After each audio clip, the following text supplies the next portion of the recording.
Parlons maintenant d'un autre sujet, ces personnes-là qui n'étaient pas dans la rue, mais qui actuellement vont être poursuivies pour cause de pollution sonore. Ce sont ce qu'on appelle les disques jockeys, communément appelés les DJ.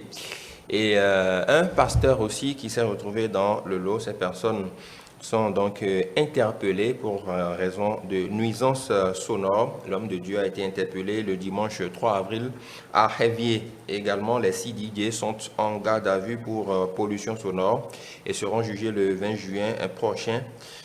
Nous a relayé Frisson Radio. Alors, pour être plus complet sur cette actualité, l'information principale et la raison évoquée, ce sont les nuisances sonores enregistrées.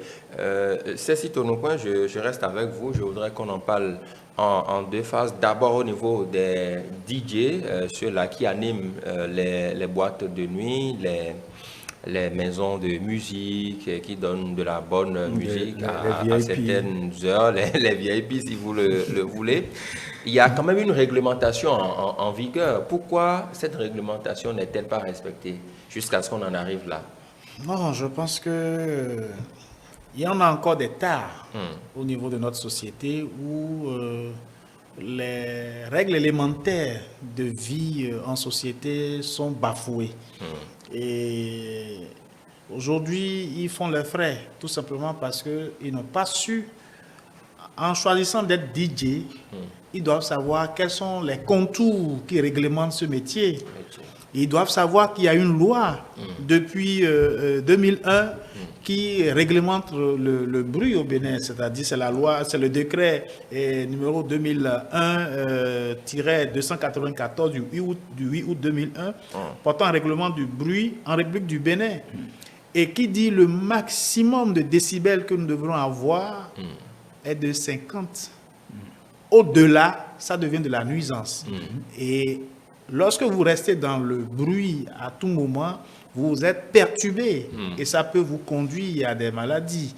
Alors, lorsque nous savons ça, il y a des heures qui sont réglementées. De 6 heures à 13 heures, il doit y avoir un moment où on ne doit pas avoir de décibels au-delà de 50. Et de 13 heures à 15 heures, ça doit être le calme plat. Et à partir de 22 heures, on ne doit plus avoir de bruit.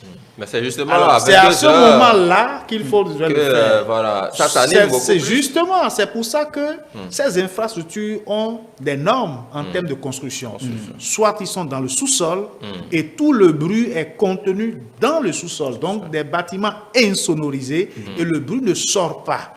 Donc vous pouvez faire justement votre vie de bombance et de live, comme on le dit, vous avez payé pour parce que vous avez payé pour écouter du bruit, vous pouvez le faire pour ne pas indisposer justement ceux qui n'ont pas justement ce feeling-là en ce moment. Alors, si vous ne savez pas que votre liberté s'arrête là où commence celle des autres, vous serez forcément interpellé, vous serez puni par la loi. Donc, aujourd'hui, j'invite ces DJ qui sont vraiment utiles pour l'homme parce que après le stress, prendre du plaisir, je pense que c'est normal pour l'équilibre de l'homme. Et donc, ces DJ et autres qui sont dans le métier et qui tirent l'essentiel de leurs revenus doivent savoir qu'il y a une réglementation. Et si un propriétaire de bar ou de choses les invite à travailler et que les conditions ne sont pas réglées, ne sont pas respectées, il faut qu'ils disent non. Parce que si on les traîne, ils vont être emprisonnés, soit ils vont payer des amendes. Mais combien ils ont économisé pour payer ces amendes? D'abord, combien ils sont rétribués? C'est aussi ça la question. Au-delà de ça, il n'y a pas que ceux-là. Les bruits, les sources de nuisances sonores sont énormes et qui nous entourent tous les jours.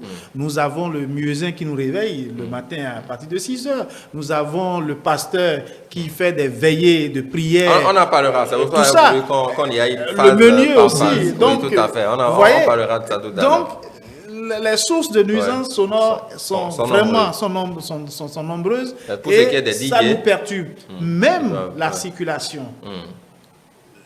On klaxonne de façon fantaisiste, de façon nuisible, ce qui n'est pas normal.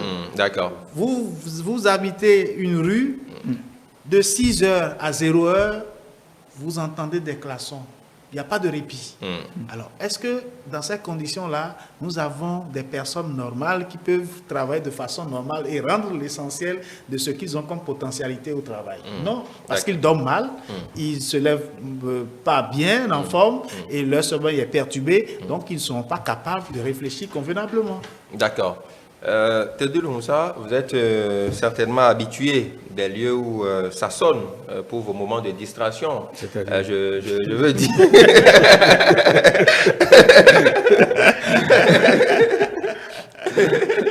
Est-ce que justement, vous ne constatez pas que certains DJ en font un peu trop? Parce que des fois, quand vous êtes dans ces endroits-là, on estime que la musique n'est pas si forte et donc l'ambiance n'est pas ce que cela doit être. Mais quand les normes ne sont pas respectées, un peu comme l'a décrit Cécile Tonoucoin, ça pose un problème par rapport au voisinage, par rapport à ceux-là qui ne sont pas habitués à ces bruits-là. Et conséquence, on les interpelle. Je crois, même vous, quand vous sortez de ces boîtes de nuit, de ces endroits-là, c'est-à-dire que si vous arrive de sortir un coup, là, vous-même, vous ressentez la gravité de la chose parce que vos oreilles commencent par bourdonner. Il y a un bourdonnement terrible et on ne s'en rend pas compte. C'est l'ambiance qui nous intéresse, c'est la joie qu'on y met, on danse, c'est le show qui nous intéresse alors que nous... c'est-à-dire ça porte atteinte tranquille, doucement, c'est-à-dire lentement à notre santé. Je crois que c'est un véritable problème. Alors, c'est vrai, on l'a dit tout à l'heure, la construction de ces endroits répond à des normes. Et très peu de ces promoteurs respectent ces normes-là, quoi qu'on dise. Et puis, quand le DJ qui vient, lui, veut toujours démontrer qu'il sait manipuler les platines et connaît bien les artistes, c'est mixer les sons et tout, et mettre la bonbonne. S'il a vu le petit boucantier qui est arrivé et il faut qu'il fasse comme on sait le faire. Et donc, voilà, si les décibels étaient peut-être à moins de 40, il faut que lui, il augmente pour faire plaisir à telle personne et nous subissons ça gratuitement. Alors que nous, ça dit, j'ai suivi l'environnementaliste qui est intervenu sur nos antennes, la rédaction de l'interview. Nous avons payé, nous sortons l'argent, ce que nous dépensons, c'est-à-dire nous gagnons à la sueur de nos fonds pour aller acheter du bruit et nous rendre encore malades en retour. Je crois que c'est des choses qu'il faut vraiment limiter. Parce que les promoteurs ne savent pas. Les DJ non plus. Ils ne maîtrisent pas. C'est vrai que les tests existent depuis 2011, mais combien 2001, combien sont-ils promoteurs ou DJ à maîtriser ces tests et à faire l'effort de les respecter? Mais nul n'est censé ignorer la loi. Le DJ qui va vouloir répéter ça, rappeler ça à son promoteur, eh bien, il lui dira ou tu fais le travail ou je cherche quelqu'un d'autre. Ils sont nombreux à attendre et à faire le travail. Donc, si tu n'es pas prêt, si tu es là à vouloir me faire la leçon, eh bien, tu passes à côté, je prends quelqu'un d'autre. Donc, il est obligé de faire avec. Je crois que ce n'est pas que dans ces localités, il y en a plein qui font beaucoup de bruit.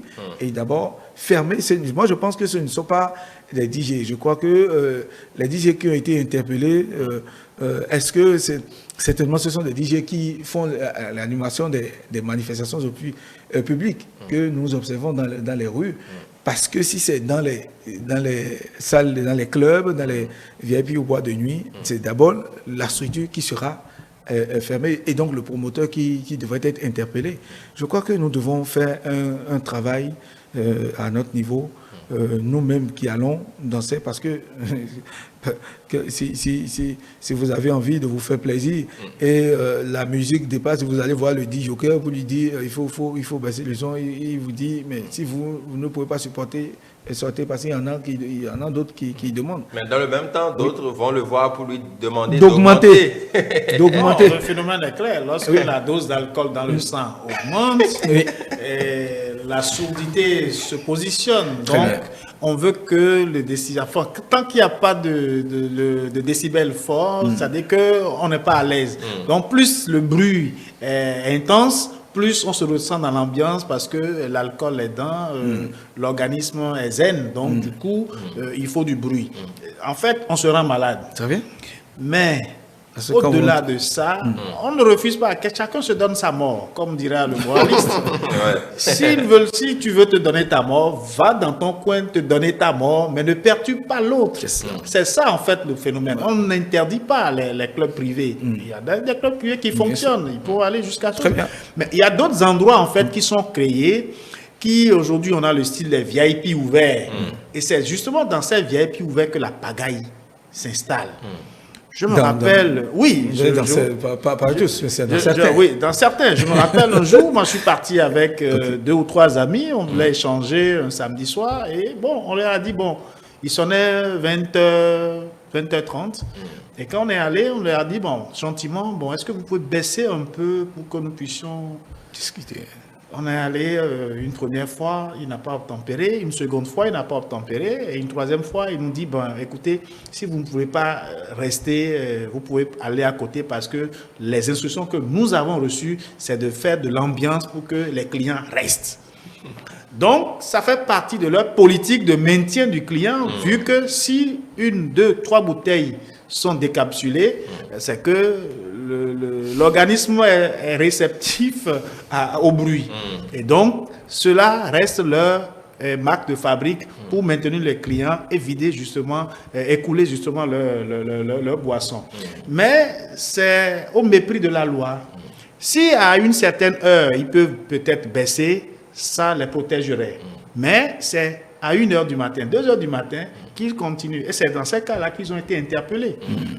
Donc, c'est qu'ils n'ont pas pu faire les choses. Mais il faut noter aussi qu'aujourd'hui, avec le maire de Calavi, il y a une politique d'assainissement de la ville qui est en marche. Donc, tout ça contribue justement à conscientiser par l'exemple ces personnes qui, au détriment de leur ignorance, perturbent l'ordre normal de la cité. Donc, il va falloir que chacun puisse comprendre que même au nom de la religion, au nom de loisirs et au nom des profits économiques, on doit forcément respecter la loi et respecter la liberté des autres. Quand vous sortez de ces endroits-là, je l'ai dit tantôt, d'abord, vous avez vos oreilles qui vous donnent, et quand vous rentrez chez vous, avant même d'atteindre chez vous, vous devez sentir que il y a des tremblotes, c'est-à-dire vous sentez de la tremblote. Votre équilibre. Votre équilibre. Il y a vos mains qui tremblent. Et quand vous rentrez chez vous, vous couchez, il faut au moins je dirais, plus d'1 heure pour avoir la stabilité, la tranquillité, que votre corps soit tranquille. Parce que pendant peut-être des heures durant, vous avez perturbé votre organisme, votre corps et votre âme et tout qui rentre en jeu. Même nos portables, nos téléphones Android que nous utilisons, mais si vous augmentez le volume, vous avez l'écouteur, le casque, et vous augmentez le volume, l'appareil vous avertit déjà qu'à tel niveau, ça risque de porter atteinte à vos tympans. Et donc, libre à toi de choisir. Donc, tout est réglementé.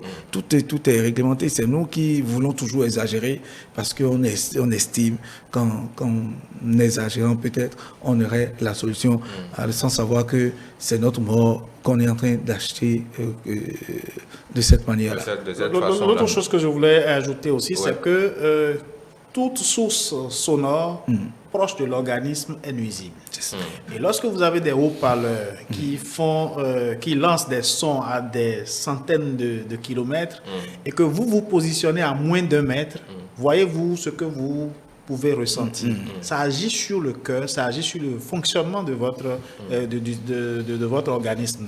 Donc, c'est conseillé quand vous allez voir les logisticiens, les techniciens en son et lumière, ils vous diront, il faut être au moins à 10 mètres d'un haut-parleur qui sort le son pour être en état de nuisance. Mais ce n'est jamais respecté sur les cérémonies, les manifestations. Il y en a même qui aiment. Bien sûr. Il y en a même qui aiment positionner leur table à côté du haut-parleur. Voilà. Donc c'est ça justement, ces comportements-là qu'il faut déconseiller justement à nos populations pour que désormais ils puissent comprendre que on doit éviter d'être exposé au bruit, on doit éviter de laisser, de faire souffrir ces tympans, oui, parce que c'est des membranes qui ne se renouvellent pas. Dès que vous les perdez, vous les perdez.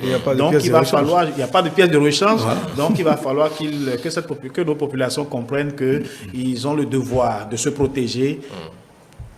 Quand il est vrai qu'on peut se faire plaisir, il faut le faire dans les normes pour vivre longtemps.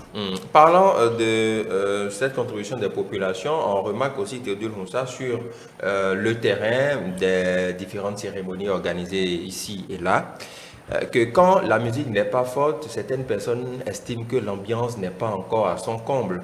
Ça, ce n'est pas que les DJ, mais quand vous êtes sur une manifestation, je suis avec Théodule, ceci, on est en train de manger, il y a quelqu'un dans le lot qui dit, mais non, il faut qu'il augmente encore le volume pour qu'on sente qu'ici, quelque chose se passe. Alors, est-ce que quelque part, les populations aussi, les personnes invitées sur les différentes cérémonies, n'ont pas une parcelle de responsabilité dans l'interpellation de ces différentes personnes? C'est bien cela ce que nous sommes en train de dénoncer. Et nous devons comprendre que nous avons une bonne part de responsabilité dans ce qui se passe, même pour nos manifestations que nous organisons dans les rues, en famille et tout. Nous devons faire l'effort de respecter les normes, les décibels qu'il faut émettre, parce que ce n'est pas du tout bien. Il y en a, vous savez, l'Africain toujours, c'est la fête. On vous dira que nos aïeux ont eu la liberté de l'autre côté. Pas que l'Africain, la fête un peu partout. La fête un peu partout, mais l'Africain en même temps. Mais la libération dans les champs, dans les scènes là, non, on ne fait pas tout africaniser. C'est une réalité. C'est tout le monde en gros, mais les gens vous diront, au temps de l'esclavage, nos aïeux ont eu la liberté à partir de quoi? C'est parce qu'ils buvaient, ils dansaient, ils chantaient, ils faisaient.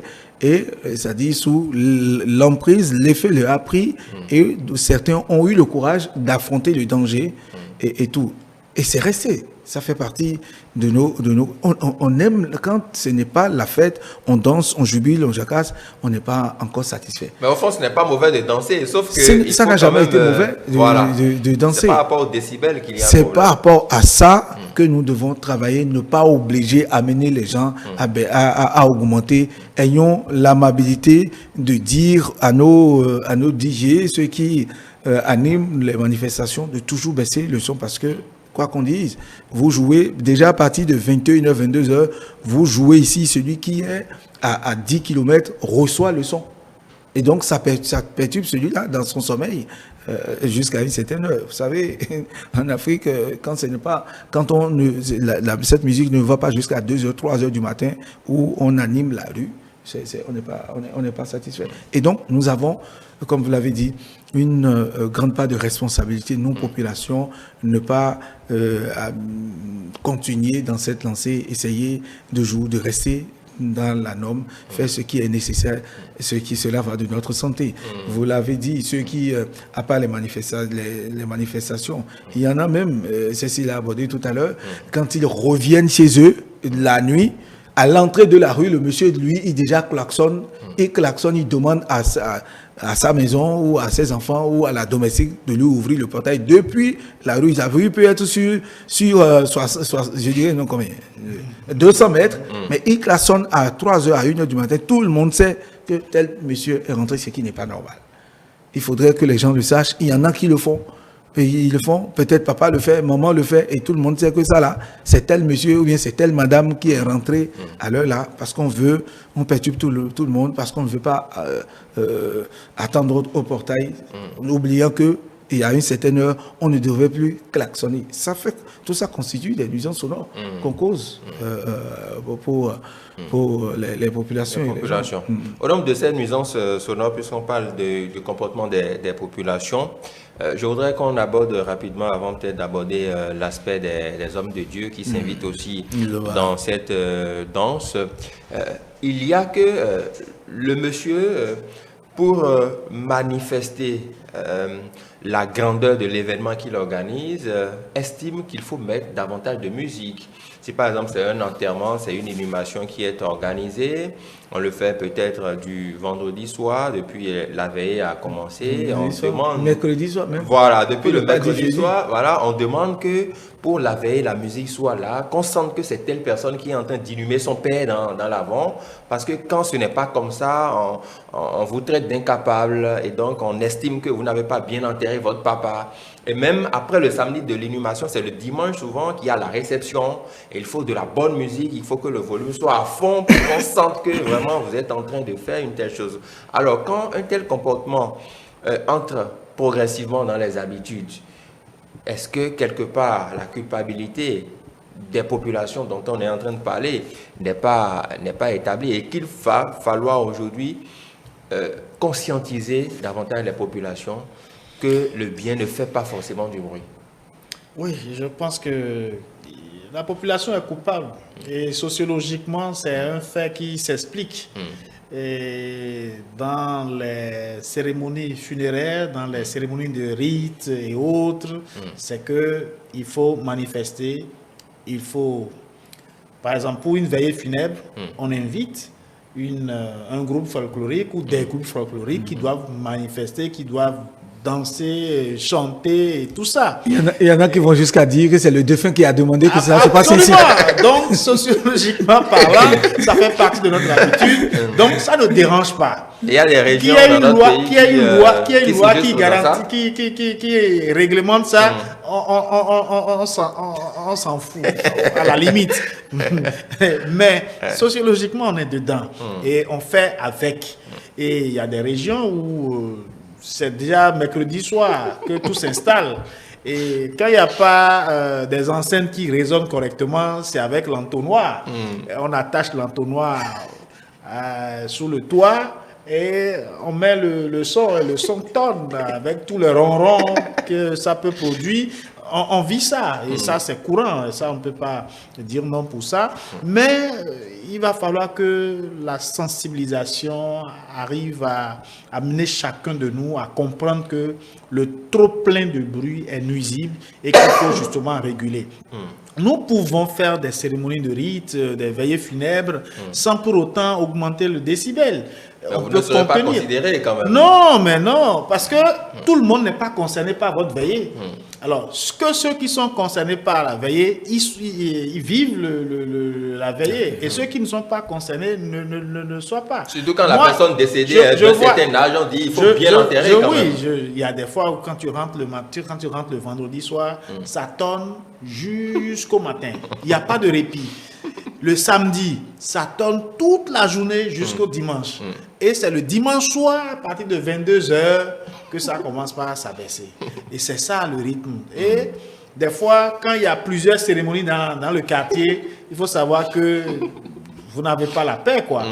Donc, c'est des comportements que nous avons, mais il va falloir que nous puissions changer de paradigme et arriver à réglementer, à assainir nos comportements et circonscrire nos bruits dans des limites, dans des proportions données pour que nous ne soyons pas sur le coup de la loi. Tout à fait. Il y a aussi, Théodule Moussa, l'aspect de ces voisins-là. Vous habitez dans la même concession. Le monsieur, déjà vendredi soir, met la musique dans sa chambre, mais ça vous perturbe, ça perturbe le voisinage. Et vous allez toquer, vous lui dites, cher ami, est-ce que tu peux baisser un peu? Il dit, mais ce n'est pas toi qui as acheté les woofers, en tout cas, mon matériel, ce n'est pas toi qui me les as achetés. Je dois faire ma vie, quand même, c'est le week-end. Et ça perturbe le voisinage. Et ce qu'ils mettent, c'est vrai, ce que vous venez de dire, Stan. Vous savez, la musique qu'ils mettent à fond, des chants de Dieu, des chants de louange. Parce qu'on sait au moins que ça là, ça fait bouger, en tout cas, parce qu'on parle de Dieu. Chacun substitue ses problèmes aux paroles qui sont au test de la chanson pour peut-être se trouver un refuge ou se mettre. Je crois que tout ça rentre dans ce que nous appelons aujourd'hui la loi sur l'hygiène publique qu'on a voté. C'est tout un ensemble. Ces derniers jours, à l'Assemblée nationale, il y a ce travail de fond, vulgarisation de ces tests de tout ce que cela peut comporter comme risque qu'on doit essayer sur lesquels on doit travailler pour les populations. Parce que les DJ et autres qui sont interpellés, c'est à Révier, on vous dira, bon, Révier, ce n'est pas encore la grande agglomération, encore qu'aujourd'hui, ce n'est pas ce qu'on croyait. Alors donc on s'est dit, peut-être il n'y a pas d'autorité, non pas d'autorité, il n'y a pas quelqu'un qui pourra peut-être manifester ou vous réprimer. On se permet certaines choses. Je crois que, comme vous l'avez dit, l'exemple que vous venez de donner, c'est réel. Déjà, samedi matin, le monsieur, il met sa musique. Il n'en déplaise à ceux qui sont là. Même sa femme lui réclame, papa diminue le volume, il dit, quelle réponse il donne à sa femme ou aux proches. Je crois que tout ce dont nous parlons ici, ce sont des comportements que nous remarquons. Ce n'est pas normal. Il faudrait qu'on change d'habitude. La musique, vous l'écoutez pour vous-même. Les décibels doivent respecter une certaine norme, 50 décibels.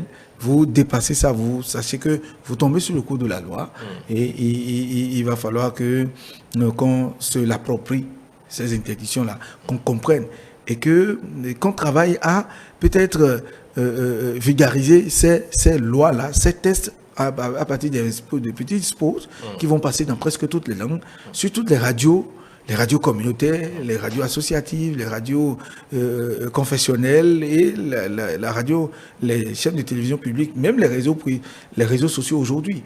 Parce qu'il y en a qui n'ont pas été à l'école, mais ils savent comment envoyer un audio, comment écouter un audio envoyé par tel parent ou tel autre. Je crois qu'on peut mettre tout ça à contribution pour que le comportement change, qu'on comprenne que le bruit ne fait pas du bien et c'est des choses qu'il faut retenir. Tout à fait. Non, il faut ajouter qu'au-delà de tout ça, on doit savoir que notre constitution, donc la loi des lois, la loi fondamentale qui nous gouverne, dans son article 27, proclame que chacun a le droit à un environnement sain, satisfaisant et a le devoir de l'entretenir. Donc, nous avons le devoir intrinsèque de protéger l'environnement pour que chacun se sente libre, ne pas contribuer à nuire à la tranquillité de l'autre, parce que ça pose déjà un problème de santé publique. Donc il va falloir que nos populations comprennent cela et adoptent des comportements légaux pour pouvoir éviter la sanction de la loi et pour permettre à chacun de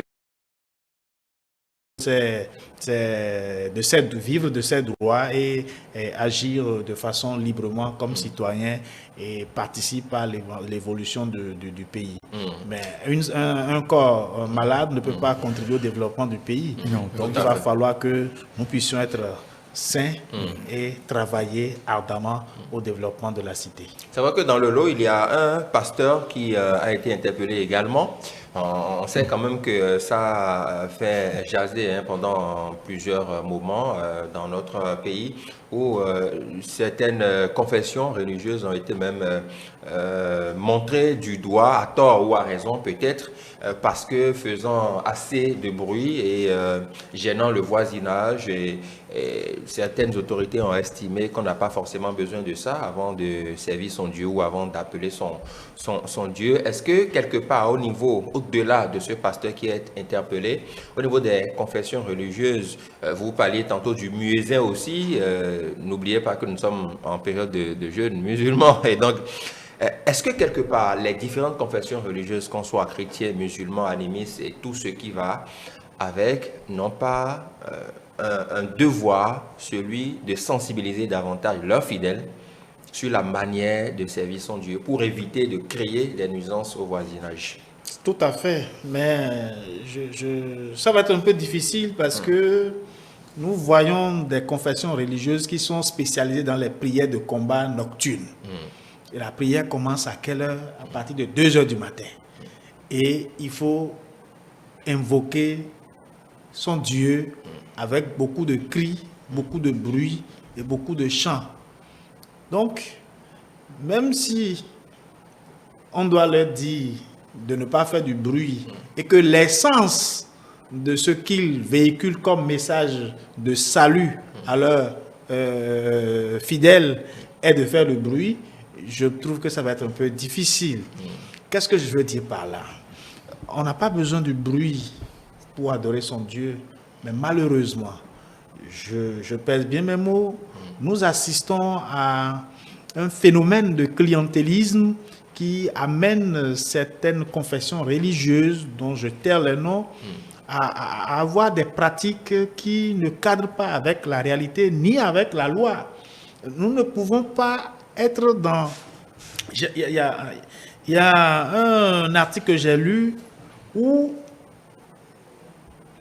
la personne est proche d'une église, mais c'est tous les soirs, on doit jouer, on doit prier jusque tard à 4 heures du matin. Alors, il a vécu, il est allé demander Harakiri chez le pasteur, demandant de baisser, de ne pas, ça n'a pas prospéré. Il est finalement allé se plaindre à la brigade de lutte contre la pollution. Et les gens sont venus, et puis on a fait constater au pasteur qu'il fait de la nuisance sonore et qu'il doit pouvoir arrêter. Et il ne veut pas, mais on l'a délogé de là. C'est pour vous dire que nos comportements, en certaines circonstances, nous éloignent de l'essentiel. Mais nous n'arrivons pas à prendre conscience parce que nous poursuivons d'autres buts, autres que le but évoqué. Et c'est ça qui amène justement certains pasteurs à aller vers le bruit. Sinon, la méditation dont on parle, pour être en connexion avec le Dieu dont on parle aussi, ce n'est pas avec du bruit. C'est dans le silence, c'est dans le calme. Et c'est tout un ensemble que nous vous mettons en place pour pouvoir être en connexion avec Dieu. Mais là où il y a le bruit, vous ne verrez pas Dieu. C'est vrai, c'est dit dans la Bible que là où il y a 2 ou 3 personnes qui chantent en mon nom, je suis présent. Mais il faut comprendre aussi que ce n'est pas avec des décibels au-delà de 50 des bruits au-delà de 50 décibels que Dieu va descendre. Donc, je pense qu'il faut sensibiliser ces hommes de Dieu qui sont dans leur mystère et propagent la parole de Dieu, à comprendre que même si c'est au nom de Dieu, nous restons dans une république qui a des lois qu'on doit justement respecter. Parce que servir Dieu dans une cité, c'est d'abord et avant tout respecter les règles qui régissent la vie de cette cité avant que nous puissions parler des règles de Dieu. De Dieu, tout à fait. Merci beaucoup. Théodore Moussa, on a pu observer courant l'année 2021 que certaines confessions religieuses ont vu leur matériel être saisi par la brigade, justement, la brigade anti-pollution, parce que ça gênait le voisinage. Le voisinage a recouru à la procédure à l'amiable, mais les autorités, les responsables de ces chapelles n'ont pas écouté et ils sont allés se plaindre. La police est venue constater, ils sont par 2 fois venus saisir les matériels avant que les choses ne rentrent dans l'ordre. Alors, quand on constate ces faits-là, interpellation de pasteurs, saisie des matériels parce qu'on est en train d'adorer Dieu, est-ce qu'il n'y a pas un petit problème quelque part? Il y a beaucoup de problèmes. Il y a beaucoup de problèmes. Dieu n'a jamais voulu du bruit. Dieu même, quand vous voulez rentrer en connexion, c'est ce qu'il a dit tout à l'heure, avec Dieu, votre Dieu, notre Dieu là, c'est le silence. Dans les grands centres, dans les grands lieux de prière, c'est le silence. La prière se fait dans le silence. Dans le silence, vous recevez tout. Vous créez la vraie connexion avec votre Dieu. Il y a certaines régions chez nous qu'on dit Adura et Dakedje, ça veut dire prière en silence. Ça veut dire que c'est en ce moment-là que Dieu, s'il dormait, il va se réveiller pour vous écouter. J'ai cru que c'était une incantation. Non, ce n'était pas. Je suis en train de le dire en Yoruba, en Nago. Je dis Adura et Dakedje, ça veut dire que prière en silence. Donc c'est de ça qu'il s'agit. Les gens ont oublié que le bruit, quand on danse, on chante et tout ça là, ce sont vos chakras que vous ouvrez. Vous n'appelez pas Dieu. Ce sont vos chakras, les ouvertures que nous avons qui s'ouvrent. Et quand ça s'ouvre, ça crée d'autres effets. Et les gens pensent que oui, quand j'ai chanté, j'ai bu, j'ai prié Dieu, je suis content, je suis rentré chez moi, j'ai bien dormi. Non, ce sont vos chakras que vous avez ouverts à un niveau donné, le fontanelle, etc., les différentes portes d'ouverture, de sortie, d'entrée qui sont en l'homme. C'est de ça qu'il s'agit. Et quand vous les ouvrez, à un certain niveau, ça crée un autre sentiment, ça crée une autre énergie que nous n'allons pas expliquer ici. La manière la plus profonde et conseillée d'être en communication avec Dieu, c'est le silence. Pourquoi on parle on vous demande de vous temporiser, de vous calmer. Restez calme. Parce que le calme intérieur, vous en avez besoin pour mieux comprendre, pour créer la connexion tout simplement avec Dieu. Mais il a dit tout à l'heure, quand vous assistez, non mais la police républicaine, c'est pas à Révier qu'elle aura à faire le gros du travail à Cotonou un peu partout. Parce que le reste, c'est du clientélisme. On installe des haut-parleurs, on crie à tue-tête, on chante, on mobilise nos femmes parce qu'on sait que les femmes, elles ont la voix mielleuse, elles sont souvent nombreuses au sein de ces confessions-là. Et là encore, c'est un autre problème, on aura le temps d'en parler. Pourquoi elles sont souvent nombreuses. Alors donc, on chante, on crie. Et quand vous écoutez, c'est des vociférations. Moi, j'appelle comme en excuse.